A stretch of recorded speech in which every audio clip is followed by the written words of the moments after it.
শাকিল সকল এই পর্যায়ে এটি পাঠ করার পরে যদি আপনাদের কোনো প্রশ্ন থাকে আমরা সেই প্রশ্নটি নিব এবং আমরা আপনাদেরকে অনুরোধ করব যে এই পর্যায়ে আপনাদের এই সাংবাদিক সম্মেলনের বক্তব্যের যে আমরা প্রচার করতে চাচ্ছি আপনাদের মাধ্যমে সেটি যেন আপনারা আপনাদের প্রচার মাধ্যমে যথাযথভাবে প্রচার করেন এবং বাংলাদেশে যে স্বাস্থ্য ব্যবস্থায় আপনাদের মাধ্যমে আমরা যে কাঙ্ক্ষিত পরিবর্তন চাচ্ছি, চিকিৎসকদের নিরাপত্তা চাচ্ছি, সেটি যেন একটি ফলপ্রসূ ভাবে সে ব্যাপারে আপনাদের সাথে সহযোগিতা চাচ্ছি।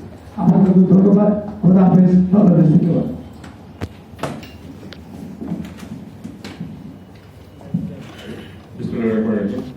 সবাইকে সকাল। প্রিয় সাংবাদিক বৃন্দ, আসসালামু আলাইকুম। প্রিয় সাংবাদিক বৃন্দ, আসসালামু আলাইকুম। সম্প্রতি দেশের বিভিন্ন হাসপাতাল ও স্বাস্থ্যসেবা প্রতিষ্ঠানে চিকিৎসকদের উপর হামলার তীব্র নিন্দা প্রতিবাদে র্যাবের আয়োজিত সংবাদ সম্মেলনে উপস্থিত প্রিন্ট মিডিয়া, ইলেকট্রনিক্স মিডিয়া, সাংবাদিক উপস্থিত চিকিৎসক বৃন্দ, আসসালামু আলাইকুম। প্রথমে আমি সবাইকে আন্তরিক ধন্যবাদ জানাচ্ছি। প্রিয় উপস্থিতি, বাংলাদেশের মানুষ যখন বিগত স্বৈরাচার সরকারকে অবদান করতে একটি সুষ্ঠু নির্বাচনের মাধ্যমে মাননীয় প্রধানমন্ত্রী তারেক রহমানের নেতৃত্বে একটি কাঙ্ক্ষিত স্থিতিশীল বাংলাদেশ পেয়েছে, ঠিক তখনই আমরা শিশু সমাজ এক ক্রান্তি লক্ষ্য পার করছি। আপনারা অবগত আছেন যে সাম্প্রতিক সময়ে দেশের বিভিন্ন হাসপাতাল ও স্বাস্থ্যসেবা প্রতিষ্ঠানের চিকিৎসকদের উপর হামলার ঘটনা উদ্বেগজনকভাবে বৃদ্ধি পেয়েছে। আমরা লক্ষ্য করেছি যে কিছু কুচক্রী মহল বারবার চিকিৎসকদের উপর হামলা চালাচ্ছে। গত 17 আগস্ট 2026 তারিখে রাজধানী শান্তিনগরস্থ পপুলার ডায়াগনস্টিক সেন্টারের সামনে একদম বহিরাগত সন্ত্রাসী ঢাকা মেডিকেল কলেজ হাসপাতালের নাক কান গলা বিভাগের বিভাগীয় প্রধান অধ্যাপক ডাক্তার মোহাম্মদ আসিফুর রহমানের উপর হামলা চালায় এবং তাকে ভারত থেকে আহত করে। আবার গত 15 আগস্ট 2026 শুক্রবার দিবাগত রাত আনুমানিক 1টায় রাজধানীর মুগদা মেডিকেল কলেজ হাসপাতালের মেডিসিন বিভাগের ফুসফুসে আক্রান্ত ক্যান্সার আক্রান্ত একজন রোগীর মৃত্যুকে কেন্দ্র করে তার সরকারের উত্তেজিত হয়ে কর্তব্যরত চিকিৎসক ডাক্তার মোশাররফ হোসেনের উপর হামলা চালান। এই সময় অনারের medical officer doctor Mosharraf Hossain ward বয়কে টেনে হিসেবে মেঝেতে ফেলে মারধর করে। মুগদা মেডিকেল কলেজ হাসপাতাল সংগঠিত প্রয়োজনের ঘটনা চিকিৎসক গভীরভাবে মর্মাহত করেছে। আবার গত 12 জুলাই 2026 রবিবার সকালে নাটোরের মা ও শিশু কল্যাণ কেন্দ্রের জেলা পরিবার পরিকল্পনা কার্যালয়ের সহকারী পরিচালক ডাক্তার মোহাম্মদ রুবেল এবং নাটোর সদর উপজেলা পরিবার পরিকল্পনা কার্যালয়ের মেডিকেল অফিসার ডাক্তার মৌসুমী কামালের উপর ন্যাক্কারজনক হামলার ঘটনা ঘটে। অথচ নাটোর মা ও শিশু কল্যাণ কেন্দ্রের ভর্তি রোগী রুমি বেগম প্রসব ব্যথা শুরু হলে কর্তব্য চিকিৎসক স্বজনদের গর্ভস্থ শিশুর অপরিপক্কতা ও শিশুর হার্টবিট না পাওয়ায় বিষয়টি অবহিত করেন।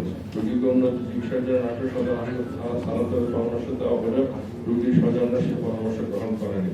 পরবর্তীতে জরুরি ভিত্তিতে স্বাভাবিক প্রসব সম্পন্ন করা হলে মৃত শিশুর জন্ম নেয়। এই অনাকাঙ্ক্ষিত ঘটনার পর চিকিৎসকদের উপর সম্পূর্ণ অযৌক্তিক বর্বরচিত হামলা চালানো হয়। এছাড়াও গত 15 জুন 2026 কুমিল্লার সৌহার্দ্য মেডিকেল হাসপাতালে রোগীর মৃত্যুকে কেন্দ্র করে কর্তব্যরত চিকিৎসক জুবাইরের উপর বড় ন্যাক্কারজনক হামলার ঘটনা ঘটে। গত 12 জুন 2026 রংপুর মেডিকেল কলেজ হাসপাতালে মৃত্যুকে কেন্দ্র করে রোগীর স্বজনদের কর্তৃক কার্ডিওলজি বিভাগে কর্মরত চিকিৎসক সহকারী রেজিস্ট্রার ডাক্তার রফিকুল হাসান, একজন চিকিৎসক ডাক্তার রিফাত, ডাক্তার নাইমের উপর সংঘটিত বড় হামলার ঘটনা ঘটেছে। গত 18 মে 2026 তারিখে রাজধানী স্কয়ার হাসপাতাল একটি রোগীকে কেন্দ্র করে কর্তব্যরত চিকিৎসক রন্ধনের চিকিৎসক ডাক্তার রাইহান রাব্বানীকে শারীরিকভাবে লাঞ্ছিত করা হয়। গত 15 মে 2026 তারিখে শরীয়তপুর সদর হাসপাতালে হার্ট অ্যাটাকে রোগীর মৃত্যুকে কেন্দ্র করে ডাক্তার নাসির উপর অতর্কিত হামলার ঘটনা ঘটে। হামলায় ডাক্তার নাসির গুরুতর আহত হয়। গত 28 এপ্রিল 2026 চট্টগ্রামের মা ও শিশু হাসপাতালে শিশু আইসিইউতে শিশুর মৃত্যুকে কেন্দ্র করে রোগীর বাবা এম এ তাহের ও মামা হেলাদুদ্দিন সহ কিছু সন্ত্রাসী কর্তৃক কর্তব্যরত সন্তান চাপক চিকিৎসক ডাক্তার দীপঞ্জনা দাস ও ডাক্তার শাবা দেবীর উপর রড দিয়ে অতর্কিত হামলা চালায়। গত 20 এপ্রিল 2026 তারিখে একদল দুর্বৃত্ত রাজধানী জাতীয় ক্যান্সার ইনস্টিটিউট হাসপাতালের deputy director doctor Ahmed Hossain মারাত্মক জখম করে। এখানে উল্লেখ্য যে অন্তর্বর্তীকালীন সরকার থাকা অবস্থায় যাতে বক্ষবিদেশ হাসপাতালের কর্মচারী জালালকে একদল দুষ্কৃতকারী গুলি করে হত্যা করে এবং বক্ষবিদেশ হাসপাতালের এক কর্মকর্তাকে কুপিয়ে জখম করে। এছাড়া গত 12 এপ্রিল এখানে উল্লেখ্য যে কিছুদিন আগে গ্যাস্ট্রো লিভার হাসপাতালে একজন কর্মচারীকে কুপিয়ে জখম করেছে। এছাড়া গত 12 এপ্রিল 2026 থেকে দিনাজপুর মেডিকেল কলেজ হাসপাতালে কার্ডিওলজি বিভাগে কর্মরত চিকিৎসকদের উপর রোগীর স্বজনরা বর্বর হামলা চালায়। রোগীর মৃত্যুর পর স্বজনরা ভুল চিকিৎসার অভিযুক্ত হলে কর্মরত চিকিৎসকদের উপর শারীরিক হামলা, অশালীন আচরণ, বয়োবৃদ্ধ প্রদর্শন ও হাসপাতালের চিকিৎসা কার্যক্রমে বাধা প্রদান করে। এমনকি এক পর্যায়ে চিকিৎসকদের জিম্মি করে রাখার ঘটনা ঘটে, যা অত্যন্ত উদ্বেগজনক ব্যাপার। আবার গত 8 এপ্রিল 2026 রোজ বুধবার বিকালে ঢাকা বিশ্ববিদ্যালয়ের শিক্ষার্থীরা ঢাকা মেডিকেল কলেজ হাসপাতালে চিকিৎসকদের হামলা চালায় এবং সরকারের সম্পত্তি ভাঙচুর করে। তথ্য মতে ওষুধ পরিবর্তনকে কেন্দ্র করে ঢাকা বিশ্ববিদ্যালয়ের শিক্ষার্থীরা সঙ্গে ইন্টার্ন চিকিৎসকদের প্রথমে কথা কাটাকাটি হয়, যা পরবর্তীতে সংঘর্ষের রূপ নেয়। এই ঘটনায় কয়েকজন চিকিৎসকের স্বাস্থ্যকর্মী আহত হয়েছে এবং হাসপাতালের জরুরি বিভাগে সাময়িকভাবে বন্ধ করে দেওয়া হয়েছিল, যা জনস্বাস্থ্যের জন্য অত্যন্ত উদ্বেগজনক। এছাড়া ঢাকা মেডিকেল সহ অন্যান্য হাসপাতালে জরুরি বিভাগ, অন্তর্বিভাগে প্রতিনিয়ত চিকিৎসক স্বাস্থ্যকর্মীদের উপর হামলা ও ভয়ভীতি প্রদর্শনের ঘটনা নজির রয়েছে। সেই কারণে কতগুলো চিকিৎসক ও স্বাস্থ্যকর্মীরা আতঙ্কিত ও নিরাপত্তাহীনতায় ভুগছেন। গত 21 ফেব্রুয়ারি 2026 শনিবার আনুমানিক দুপুর 1 ঘটিকার সময় চাঁদপুর জেলার মতলব গ্রামের বাড়ি থেকে ঢাকায় ফেরার পথে কালীপুর বাজারে মতলব চাঁদপুর এলাকায় একদল দুষ্কৃতিকারী নিউরোসায়েন্স ইনস্টিটিউটের সহকারী অধ্যাপক ডাক্তার মোহাম্মদ বশির আহমেদের উপর বর্বর সন্ত্রাসী হামলা চালায়। সন্ত্রাসীরা পাটখানাদের মাথায় আঘাত করে গুরুতর জখম করে। গত 15 ফেব্রুয়ারি 2026 রবিবার আনুমানিক রাত 9টায় ঘটিকার সময় মেহেরপুর ক্লিনিকে একজন রোগীর মৃত্যুকে কেন্দ্র করে কর্তব্য চিকিৎসক ডাক্তার মুশফিকুর রহমান, ডাক্তার মিজানুর রহমান সহ সংশ্লিষ্ট স্বাস্থ্যকর্মীর উপর রোগীর স্বজন্য বহিরাগত কিছু ব্যক্তি পরিকল্পিত অতর্কিত হামলা চালায়। হামলাকারীরা চিকিৎসক স্বাস্থ্যকর্মীর শারীরিকভাবে লাঞ্ছিত করে এবং হাসপাতালে মূল্যবান চিকিৎসা সরঞ্জাম ও অবকাঠামোর ব্যাপক ক্ষতি সাধন করে, যা অত্যন্ত নিন্দনীয় ও উদ্বেগজনক। গত 17 জানুয়ারি 2026 তারিখ সিলেট ওসমানী মেডিকেল কলেজ হাসপাতালে গাইনি ও অস বিভাগে রোগীর পরিবারের সদস্য বহিরাগত দুষ্কৃতিকারী কর্মরত নারী চিকিৎসক সহ অন্যান্য চিকিৎসক ও উপস্থিত কর্মচারীদের অতর্কিত হামলা চালায় হাসপাতালের সরকারি সম্পত্তি প্রতিষ্ঠান করে। গত 13 জানুয়ারি 2026 রাজধানীর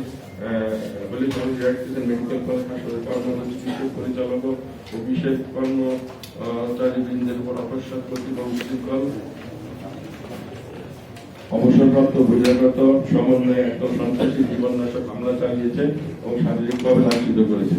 এই ঘটনাগুলি শুধু বড় হাসপাতালের ঘটনা, এছাড়াও প্রতিদিন জেলা ও উপজেলা হাসপাতাল, ক্লিনিক ও ব্যক্তিগত চক্করে এমন অনেক ঘটনা ঘটে যা সংবাদপত্র জনচক্ষুর অন্তরালে থেকে যায়। 2025 সালের বাংলাদেশ জীবনী গবেষণায় দেখা যায় যে 600 চিকিৎসকের মধ্যে 55% কর্মজীবনে কোনো না কোনো ধরনের সহিংসতার শিকার হয়েছে বলে জানিয়েছেন। এর মধ্যে 70.1% ঘটনা ছিল শারীরিক হামলা, 99.9% ছিল মৌখিক নির্যাতন। আরেকটি গবেষণায় 406 জন চিকিৎসকের মধ্যে 12.3% গত 12 মাসে শারীরিক সহিংসতার শিকার হয়েছে। 2024 সালে একটি গবেষণায় 441 জন চিকিৎসকের 66.3% কোনো না কোনো ওয়ার্কপ্লেসের ভায়োলেন্সের অভিজ্ঞতা রয়েছে। এর মধ্যে 13.5% শারীরিক সহিংসতার কথা বলেছেন। প্রিয় সাংবাদিকবৃন্দ, হাসপাতাল একটি পবিত্র জনসেবামূলক ও মানবিক স্থান, যেখানে প্রতিনিয়ত জীবন রক্ষার সংগ্রাম চলে।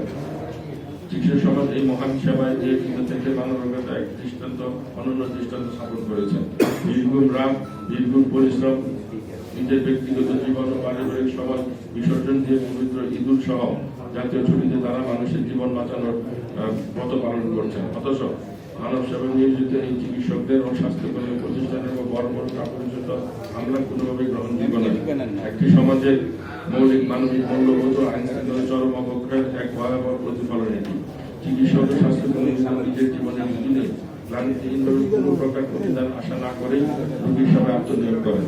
তাদের নিরাপত্তা নিশ্চিত করা রাষ্ট্র সমাজের একটি নৈতিক দায়িত্ব। কিন্তু বারবার এমন হামলার ঘটনায় এই নির্মম বাস্তবতা প্রমাণ করে যে চিকিৎসকদের নিরাপত্তা মারাত্মক হুমকির সম্মুখীন। রোগীর মৃত্যু নিঃসন্দেহে অত্যন্ত বেদনাদায়ক একটি ঘটনা। তবে এই ধরনের অনাকাঙ্ক্ষিত পরিস্থিতিকে কেন্দ্র করে আইন নিজের হাতে তুলে নিয়ে চিকিৎসকদের উপর হামলা চালানোর পুরো সভ্য আইনি শাসন ভিত্তিক সমাজে কখনোই গ্রহণযোগ্য হতে পারে না। প্রিয় উপস্থিতি, আপনারা নিশ্চয় অবগত আছেন যে এদেশে প্রতিটি ক্রান্তি লগ্নের দেশে এদেশের চিকিৎসা সরকারকে সাড়া দিয়েছে এবং জাতীয় প্রয়োজনে নিজেদের নিঃস্বার্থভাবে বিলিয়ে দিয়েছে।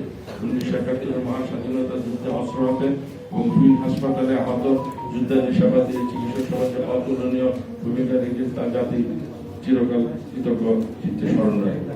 1990 স্বৈরাচার বিরোধী গণ আন্দোলনে রাজপথ আন্দোলনরত ছাত্র জনতার পাশে দাঁড়িয়ে ও আমাদের চিকিৎসা সেবার পদকে চিকিৎসক গণতন্ত্র পুনরুদ্ধার সংগ্রাম অনুষ্ঠিত হয়েছিল। উল্লেখ্য যে 90 স্বৈরাচারের বিরোধী আন্দোলনের শহীদ একটা শামসুল আলম খান জাতিকে স্বৈরাচার শৃঙ্খল থেকে মুক্ত করতে অগ্রণী ভূমিকা পালন করেছে।